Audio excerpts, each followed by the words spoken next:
16. We're joined by meteorologist Damon Matz. Yes, you could actually step outside and not feel like you need to run to the car this time. I can hear the difference in everybody's voices. There's a little more spring in everybody's step with the warmth coming back. Yesterday I was definitely wearing like 3 layers. Yeah, it was needed. I mean, that was not a blast of cold we wanted to mess with. But plain and simple, folks, well, at this point, we're just slowly but surely warming back up and thawing out, if you will. That's the main storyline moving forward. Now, yes, it has stayed just cold enough that some of those hilltops, the grassy areas in and around D.C. and across much of the area still with some snow hanging around out there left over from the weekend. But we got that combination of not just rising temperatures, but some sunshine, actually plenty of it as we've gone throughout the day, and that really helped to make a big time difference. Now, it's not exactly feeling like spring out there, but hey, we made it back to 40 degrees in D.C. Manassas, more of the same, and especially if you were south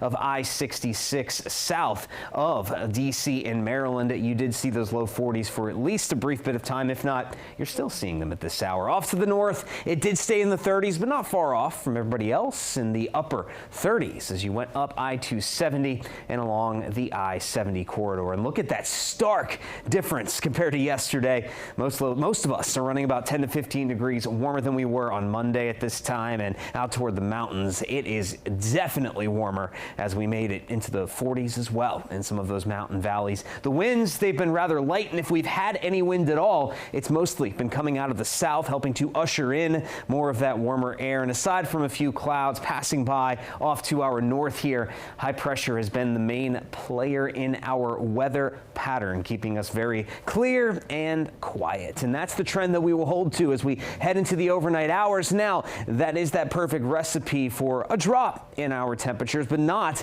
a significant drop. We're only going to make it back down upper 20s, low 30s tonight, and that's basically where those readings will hold. And we may even have a little bit of a warm up after midnight out toward the mountains there as we start to see those temperatures rise even more as we head into the day tomorrow. And here's where things end up. We are likely to see at least the northern half of the area making it into the middle and upper 40s, and then the farther south you are, there's an even better shot that we make it easily into the 50s across southern Maryland and Virginia. So that is another significant about 10 to 15 degree jump than what we experienced today, and it does not stop there as we head later on in the week. Now, all this warmer air, why is it building back up all of a sudden? Well, there will be a strong storm system developing over the heart of the country. It's going to be on the approach. Southerly winds will be out ahead of that. Now, it's going to be quiet. Yes, we'll see a few more clouds in the sky Wednesday and even into the day on Thursday, but all of this warm air